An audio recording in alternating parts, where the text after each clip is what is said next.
Hello and welcome to the aForm Show, the premier podcast for all things architecture and design across the MENA region. Welcome to your tribe. Hello and welcome to the show, everyone. Today we are delighted to be joined by Khaled AlShamaa and Hamdi Adam, founders of XYZ Designers in Dubai. Their recent work on Quattro Del Mar and Edge 1 at Raha Canal both earned gold at the 2024 Global Future Design Awards. It showcased their innovative and community-based approach. Their studio combines ecological sensitivity with timeless elegance and urban design across architecture, interiors, and planning. So without further ado, let's get into it. Welcome to the show, Radha. Already off to a bad start. Welcome to the show.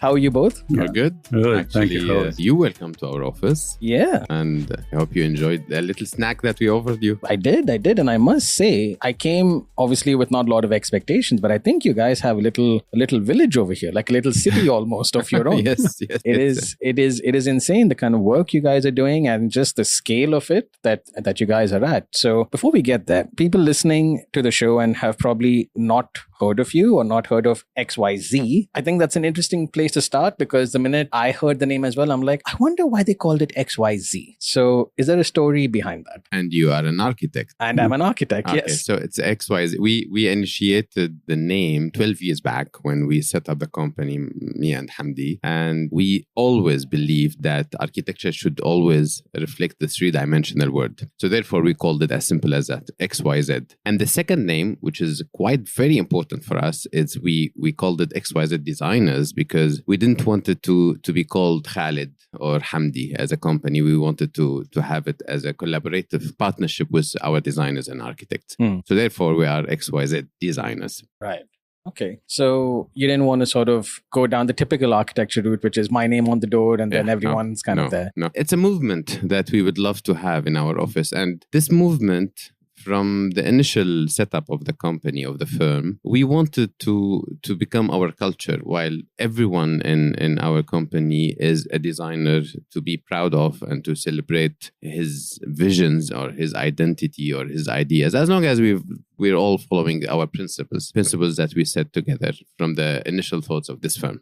Okay. So if I may then ask, obviously you guys have grown and the scale of the work that you guys are doing is quite large. So I'd like to ask, because you sort of put it as it's more of a collective, more of a movement, to ask quite simply, what would make XYZ unique? If you were to look at other firms of your size, for example, what is sort of your core design philosophies? What do you guys believe in? What will you guys not do, for example? What makes you stand apart? It's always a question that whenever we pitch to any new client, they'd ask us exactly the same question. So we have the ready words for We have the PDF. We have the right? PDF for it. But in fact, this is what we believe in. So in XYZ Designers, we are a bunch of designers, collectively architects and interior designers and landscapers. So everything that you see is within this house, under the same umbrella. And I think this is one of the very unique thing about us. So it's one line language of a design, from the landscape all the way to the skin and then all the way to the interior. And this is very, very important while you're designing any buildings. And complexity in buildings, architect by himself alone cannot do something that is so great. Right. You need a lot of professionals with you, which is you need the ID next to you, you need the space planner next to you, you need the landscaper next to you. So this collective team is one of the key things about us. Now, this is from design perspective. But I think the good thing that we are unique as an XYZ Designers, we've designed a lot of buildings throughout of our foundation, which 12 years ago. And all of them are remarkables. And that's for a fact, not because I am one of the founders, no. But probably the best thing that we have done ever throughout this 12 years is building a team, which is, you have seen, I think now, building a remarkable team that actually a powerful team, power team. We call ourselves the power team. And this power team learned by the principles that we have set as a company, and they are all acting the same thing. So we are flexible, we are useful, we are quick, we are responsive, we like designs, we live designs, and so on. And I think this is our unique proposition. This is our USP. All right. Makes sense. Makes sense. And I think if anyone ever visits your office, it's quite evident. I think I came at like the perfect time to see everyone. Yeah, that's a heavy time. But it's really got a vibe, which is very a positive vibe, I must say, which is awesome. You don't get that in a lot of architecture studios. People are typically, with their headphones kind of at their desk, and it's 6 o'clock, time to go home, that kind of situation. Yeah. It's not working 6 like o'clock. this, no. 6 o'clock is... Last time we saw 6 o'clock. Lunch. Yeah. No, but we are trying to keep, this vibe here and this family feeling between the member of our team. But same time, when we are working like, let's say, more in professional level and more like I can say like sport team. Yeah. We work together between all engineers and between all designers, interior or architectural or landscape. And this is our, let's say, daily routine. To add on, Hamdi, this company is founded by 2 architects. Unfortunately and fortunately. So it's unfortunately because it's not a good business, though. You know that. We are not a good businessman. But fortunately, because yes, we are able to create beautiful things. And this is something that we live by, which is design. Makes sense. It's funny you mention it. I was just having another recording a little while back, and the principal over there made the exact same thing, wherein he said, when you start off as a bunch of designers with a few accountants. And then as you become bigger, it becomes a lot of accountants with very few designers. And I think we spoke about this briefly off air. Yeah. Which is an interesting point. It's very challenging to go. It's simple to start a studio wherein you start small. You're a fairly, 12, 15, 18 person boutique, all well and good. But between that and where you guys now are, for example, where I think it's close to about 100, you said, in-house, that's a big jump. To not only jump, but to then maintain the level there is quite, I think once you're there, it might become easier. I'm not sure, but I'm interested to know how you guys have grown to that level. Was it always part of the plan? Did it happen organically? Was there like a lot of projects that came in which forced it to happen? How did that rise happen? Well, it is actually very nicely, I would say it happened, and nicely and proudly, it happened organically. So 12 years ago, we set up the company. We were 2, and Hamdi and myself, and then we hired slowly, one by one. And then things are getting on a daily basis better. Of course, not the first 4 or 5 years, because 4 or 5 years is the years that you need to have a foundation actually in your office. You need to have good portfolio, simple sometimes, but a good portfolio. But then things are started to get better and better. And now you see us, we're about 100. And it's not easy. And I hope that what you have said is correct, where it will get easier after the 100, because then it will... I have hope. No, it's more responsibility actually. Yeah. And more effort need from us. Both. At the beginning when we started, we was 2 and then we was 10. Now we need, for this stuff, it's more people. Like we need the HR, we need the accounting, we need everything. This 1 year. But Khaled said we grow organically. It's really correct, yeah. Because when we choose any new employee, we are thinking about it. Do we need it? Do we have space for it? And we choose it very carefully, because anyone that will be add to our designer team, and it should have something new or something to add to us. Yeah, I think that's evident in your designs as well. The most recent one that I've seen, for example, is we saw the 3D model outside, but is it downtown or DNTN? No, it's a downtown residence. Downtown residences. As an architect that does a lot of mixed-use developments, resi work and so on, I've always complained, well, at least in the last few months, I've complained that a lot of the stuff is kind of starting to look the same. Yes, we have GRC slab edges. Yes, curves are cool. And, that was innovative maybe 3 years back. But I think now it's kind of overdone by so many people. When I saw downtown residences, it hit me like a breath of fresh air almost. I was like, that's an interesting sort of breakup. I can almost kind of tell, where certain things are and how the MEP is kind of hidden and all of that kind of thing. How? No. We don't know yet.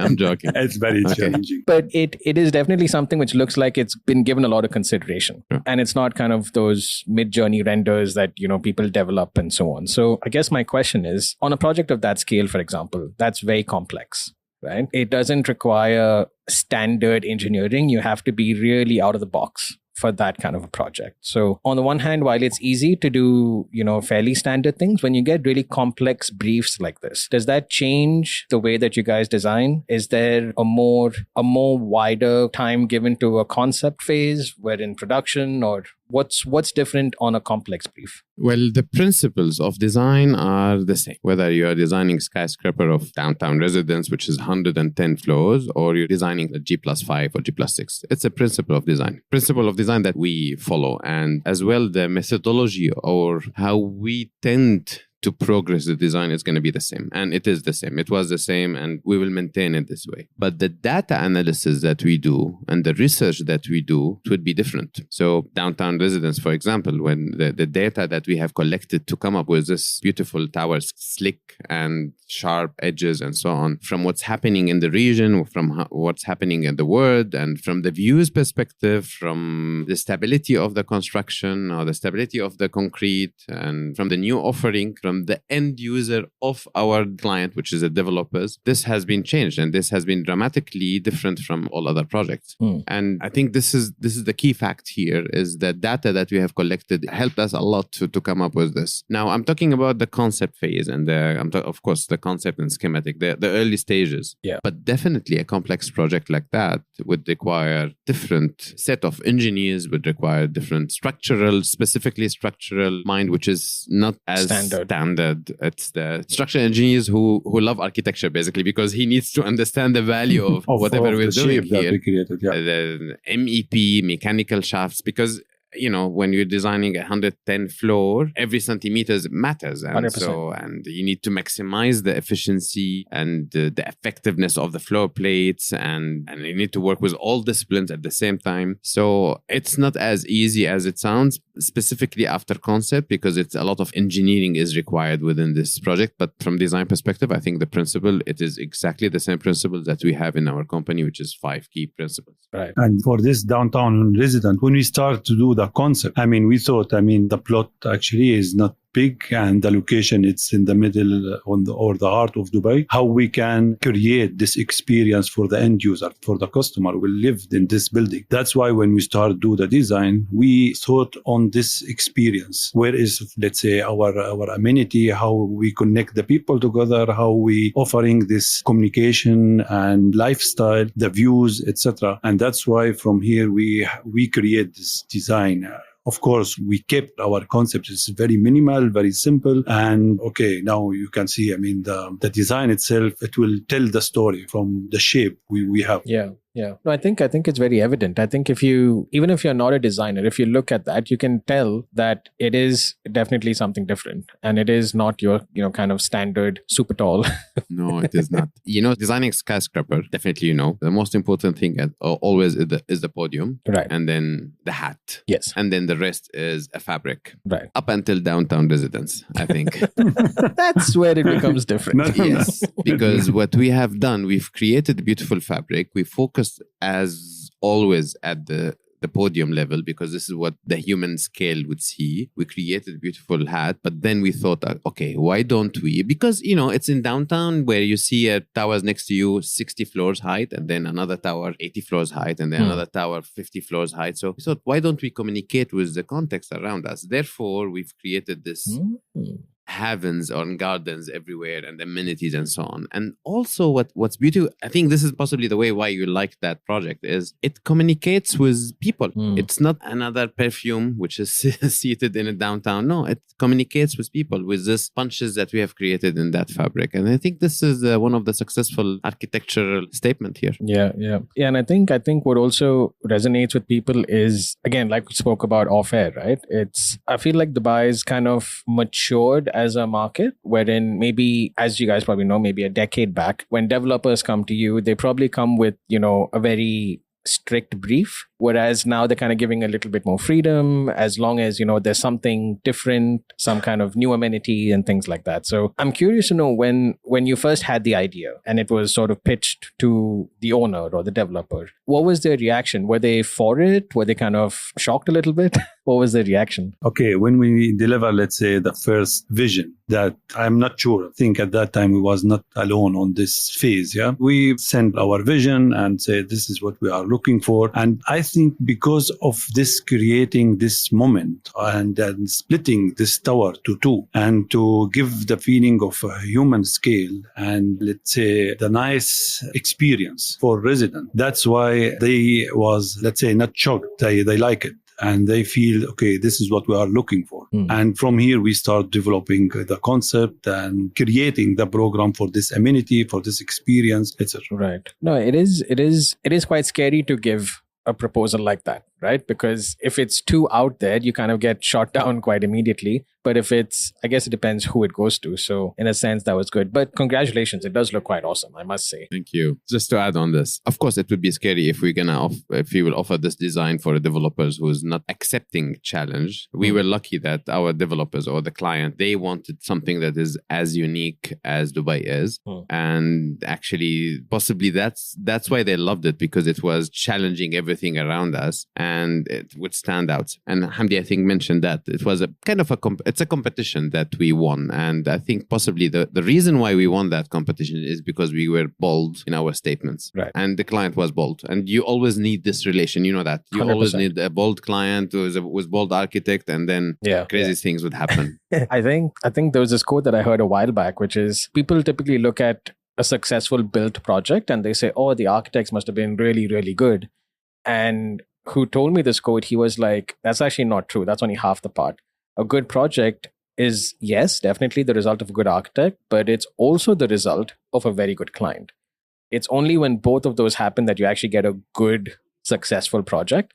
Because on the one hand, you could have a project which is highly efficient, but doesn't look that great. That's typically a bad client, or rather, no, that's a good client, but a bad architect. Yeah. And then you have stuff which is really free form, completely sculptural, a complete architectural statement, but the building leaks and it doesn't work and it's not efficient. That's a bad client, you know? So it's very complex. Really, architecture and development is very complex things. I definitely agree with you, the story, but it's not only the architects, to be honest. It's we know that we always fight with mechanical engineers and no, they're engineers, our friends. but they are also the nerves of the project. So it's 100%. again, it's a lot of complexity. So between client, owner, developer, and then architect, interior designers, and the rest is I would miss a lot of engineers, but it's a very complex things. True. Yeah. So I agree with you completely. It's a marriage kind of thing between a good developer and good architects who they can deliver a good, beautiful baby. Right. Agreed.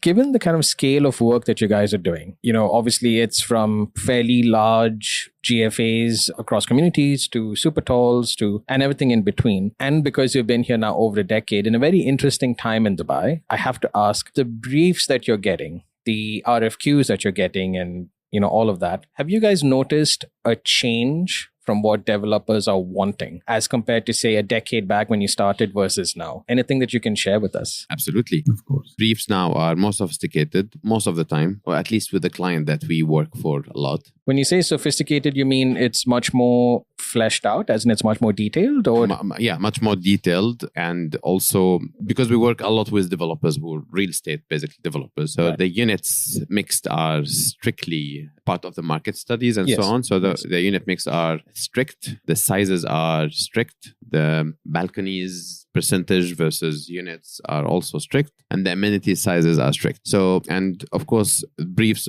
sometimes goes down all the way to the standards of the developers. So, which is beautiful actually, because back then, like 10 years ago, we used to, when we're designing a hotel, of course, the hotel operator, they have their own standards. Now, even the developers who's doing the residential buildings, they have their own standards. So it's more complex, but it helps us because when you have a defined brief, as an architect, the worst thing would happen to you if there's no brief and then you want to create things and then client, they don't know what they want and so on. So it's things spiral out of control. Yeah.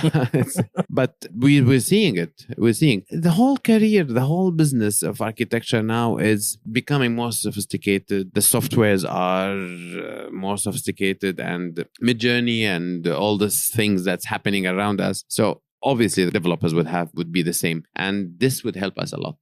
I do have to ask though, because I think about this and I kind of observe the same thing. On the one hand, it is awesome that developers are much more sophisticated. I agree completely. Given the kind of access that we as designers now have in terms of not only, BIM, of course, as a standard, but even the other sort of AI inputs that we can get and generative design that we can get and so on. Part of me feels like, does it not make the design process harder when you have so much more access? You know what I mean? Like, it's kind of, if you have the option to pick anything, what do you pick? You know, that's the kind of challenge. Do you guys kind of agree with that? Absolutely. Absolutely. We thought when we learned about the Midjourney and the AI that, okay, cool. Now maybe. Now what?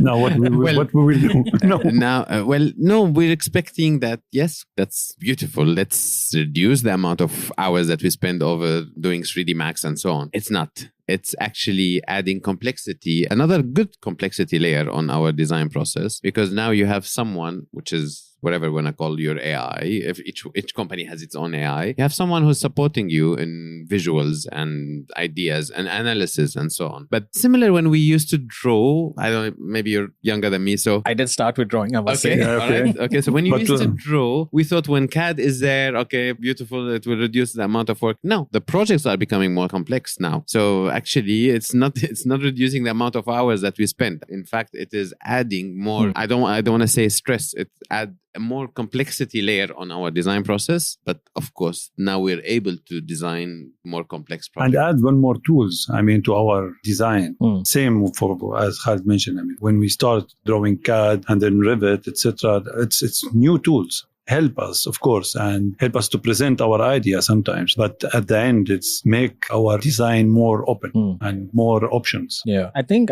what's also a little bit of a benefit is, at least for me, what I've seen, when you work a lot with, say within hospitality, and you're dealing directly with owner on the one side and you have the operator on the other side, right? Both of them typically are quite aligned, because this is going to be an asset that they're going to run and operate, right? They're not going to eventually sell it off or whatever. So I've found that they become quite interested, of course, in the design, but then also on how the building performs. So they're more interested in, what's the kind of HVAC load we have per room? What's the kind of double screen facade that we have that will reduce heat gain? Those kind of things. When it comes to the other side, which is sort of the more commercial mixed use developments, do you think the clients now that you guys are working with are also looking at these things? Absolutely. Absolutely. And most of our clients are quality developers. So, quality development, they care about what happened after the delivery of the project and the operation of the project. Because to be a successful developer, you need to operate your buildings. You need to run it successfully 10, 15 years after the delivery of that project. Right. So all of them have sophisticated team, engineers mechanically, electrically, and structurally. They review our work and they help us, and they make sure that whatever we do is constructible, it is also cost effective, and quality is there, and the product is one of the best in the market. So we're seeing it. Right. This is happening with most of the quality oriented developers that we work for. Right. Makes sense. Okay. I then want to shift gears a little bit and ask you more about XYZ, which is, I know that we spoke a bit about AI in the form of, Midjourney and, so on the design end of things. What I found to be quite interesting is I'm noticing now, because we speak to so many design firms, I found that a lot of firms are using AI more on the back end and admin side of things. For example, they're using it as plugins into their HR policies and things like that to see a much more long-term view of where employees are and, efficiencies and things like that. So I'm curious to know, at a company of your size, I'm sure this has come up at some point wherein someone must be asking, hey, how efficient are we? Could we be more efficient? Could we not be? So I guess the question is more in terms of your processes that you have set up. Was that something which, again, came organically? Or did you from, sort of day one be like, this is kind of the workflow that we have? How did that happen? No, it's error and learn, basically, things. So we do, basically every month we have a meeting with all the management here in the office, and we correct our process. That's happening as we go. And this is something that we are actually super proud of. Yeah, we're 12 years old, but we definitely always call ourselves startup. And we would like to have this. We have this in our DNA. So, and we are quickly adapting and changing our process. So 12 years ago, we were running the company in something completely different the way that we're running it now, and the way we were running it now. And last year, it's different than this year. Last month is different than this month. So every month, actually, we're correcting whatever issues that we're finding with any unit that we have, and we're trying to solve it. We're trying to have, I don't want to say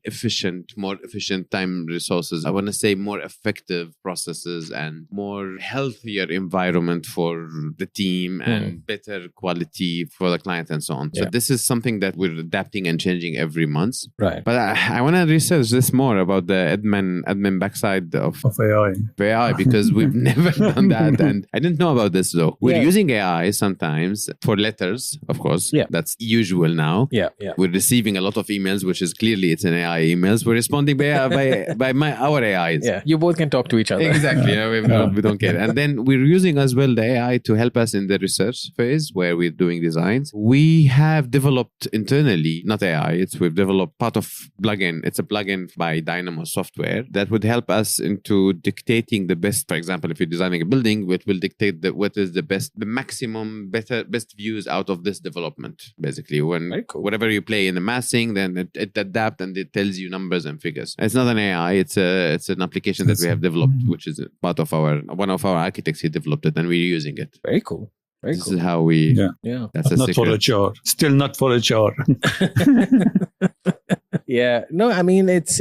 I think as architects, we tend to become very, very focused on the projects and the design, but then like you said, the business side of things becomes difficult to manage. But I think an interesting quote is that if you think of your business as a project as well, architects are technically the smartest people to run a business because they know exactly how to problem solve, how to work around things, how to deal with multiple disciplines and things like that. Yeah. So, I think you asked us a question, I think, but we shifted to another one where how are we able to run a company from about 100 employees from a company that started by 2 and within 12 years? I think the key thing about us is delegation. So from the initial thoughts of the company, which is the XYZ, and we wanted to delegate the ideas and the concept and so on for our designers, everything in our company run with delegation. So we trust, and whoever we have with us, we trust and we delegate tasks and sources. And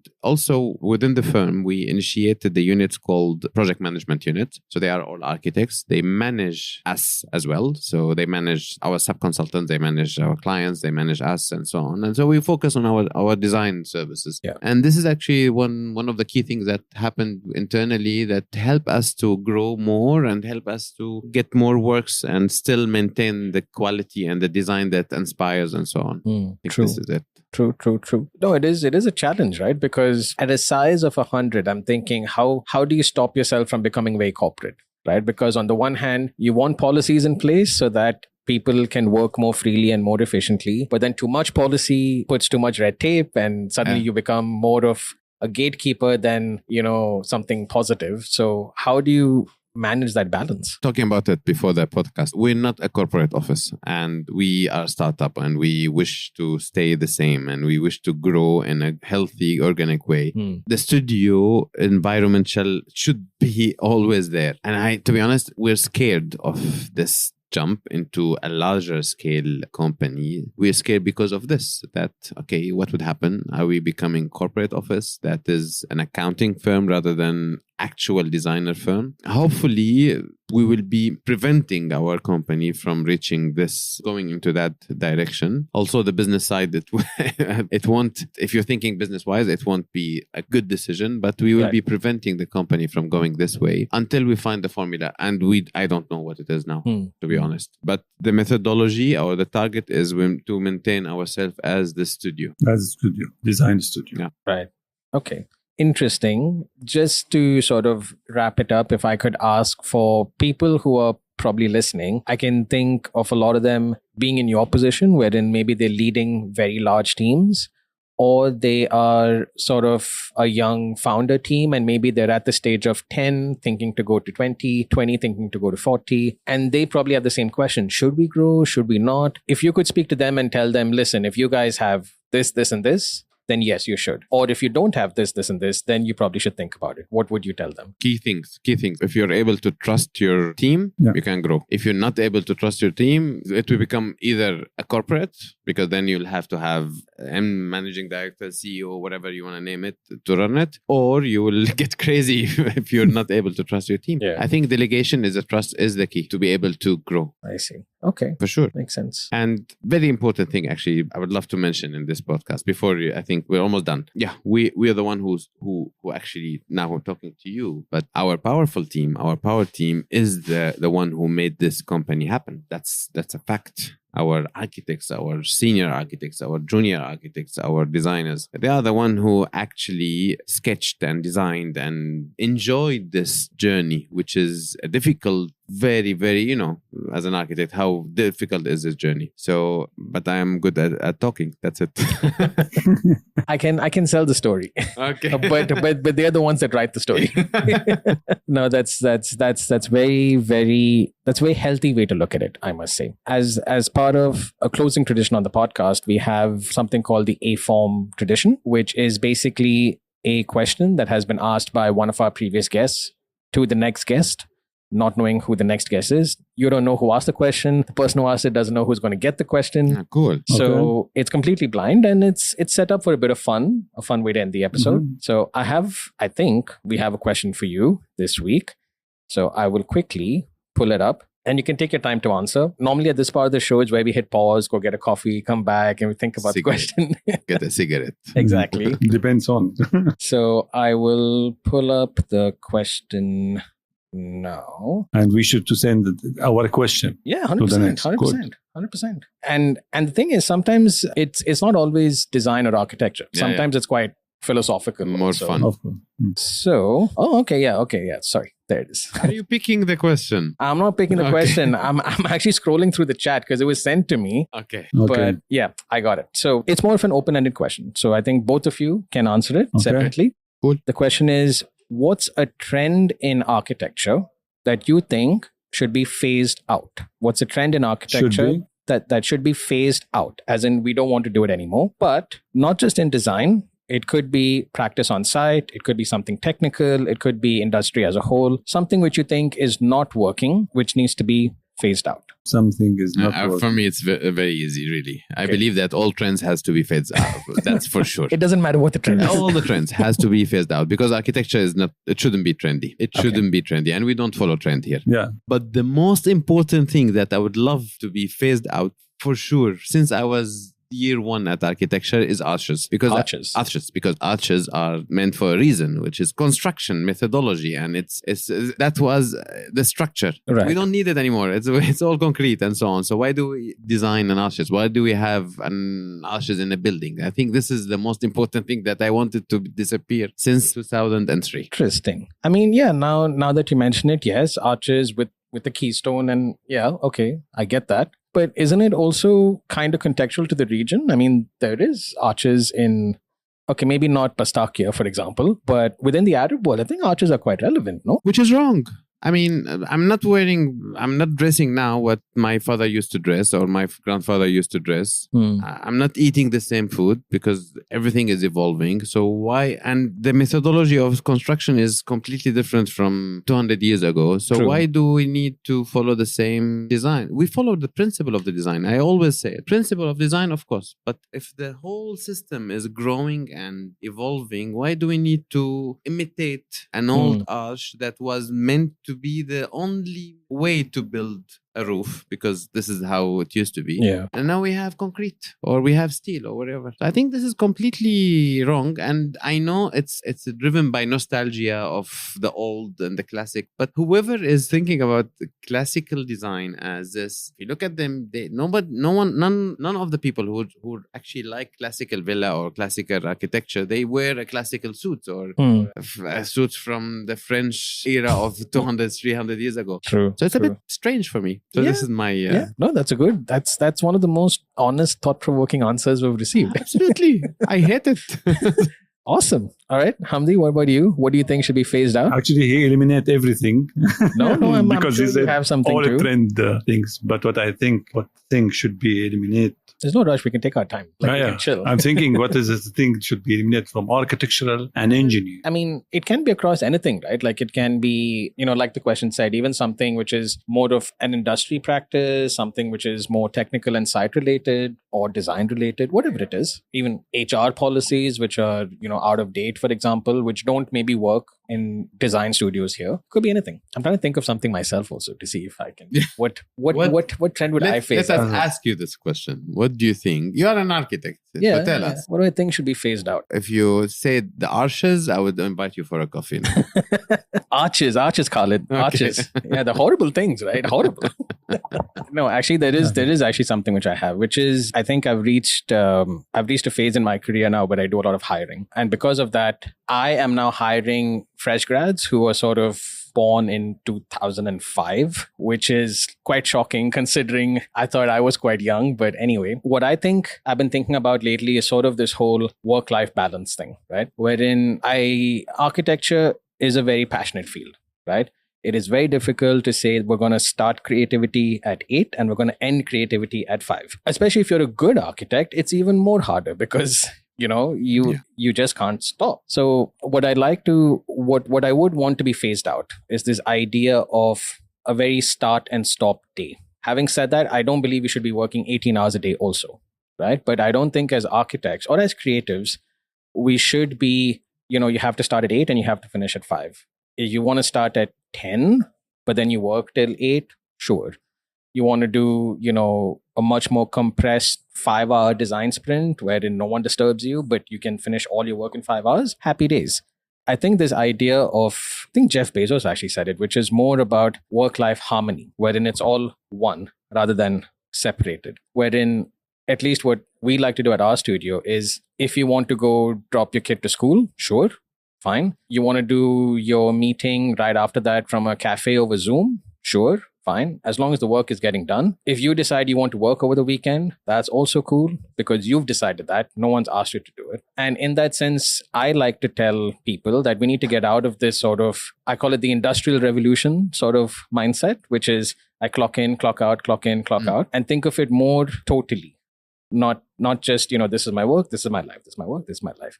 So I would like that to sort of be phased out.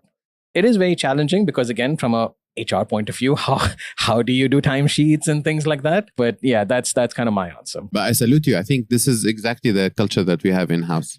We don't have time sheet, unfortunately. We may implement soon, but we don't have. But yeah, I think specifically if you're in any creative industry, you can't. It's it happened to you, it happened to me that sometimes I'm fresh to design something and I can do it in 5 minutes, and sometimes it takes me 2 days to come up with anything. Yeah. So I know that we cost ourselves by hour as professionals, but it's not every hour worth something, and not every hour. Yeah. So I agree with you completely. Yeah, at least for me, there are times when if I've heard the right music and the coffee was just perfect, I can smash something out like in an hour, and I know that it's perfect. Yeah.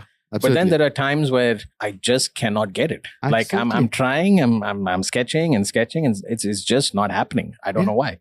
So yeah, I agree. And definitely I would like this to phase out as well. So, and because I've seen it as well during a lot of interviews, I've seen it from a lot of specifically fresh grad, which is possibly the trend that's happening now everywhere in the world, that work-life balance. Well, change your career then, because it's a difficult career. Yeah, if you want to be a good architect, it's a very difficult career. Yeah, I actually do have a story I can share with you off air, which is what triggered all of this. But I will keep that person anonymous for now. But yes, we're back to you, Hamdi. What would you want to phase out? Let me say, after what you said and Khaled said, let me think in another place where some of, let's say, not authorities, or some of the regulation or some of things that somehow make the design limited, that it should be more flexible sometimes, and it should be more updated with the time, with the new material, with the new technology we have. And of course, at the end, you have some rules it stopped the creativity because as simple, it's old. Yeah, need to be updated. And the things we need to think about it again. And some of them need to eliminate, actually. Yeah, that is true. There are quite a few building codes which are quite dated. Well, not dated. I think the industry has moved so far ahead that they've just become outdated. Although they're not very old. They might just be like 5-10 years old. It's not like it's not like it's 100 years old or anything like that. You're right. The industry is very fast. Very fast. Not everything in the world nowadays is very fast. So codes and laws has to be adaptive as quick as possible, for sure. True. Yeah. Well, Khaled and Hamdi, this has been an awesome episode. A lot to think about. To be honest, I'm not going to stop thinking about arches now everywhere. Thank you. I'm going to be like, he was right. Why do we have arches everywhere? But no, that is awesome. On behalf of the show, I'd like to thank you both for coming on. Thank you very much for hosting I keep telling everyone that, the show is only possible because people like yourselves give us your time. And time is probably the most expensive thing that, someone can give you because you can't get it back now. Absolutely. It was a pleasure. And it was good that you were quite honest and shared your true experiences. And I'm sure it's going to add value to someone listening. So thank you very much. We hope to have you on in the future sometime. This was awesome. Absolutely. We'd love to. And thank you very much, Alan. And you've got a very good podcast that I actually listen to, and I look forward for more to come. Awesome. Well, thank you both so much. Thank you. And for the rest of you guys, we will catch you guys next week.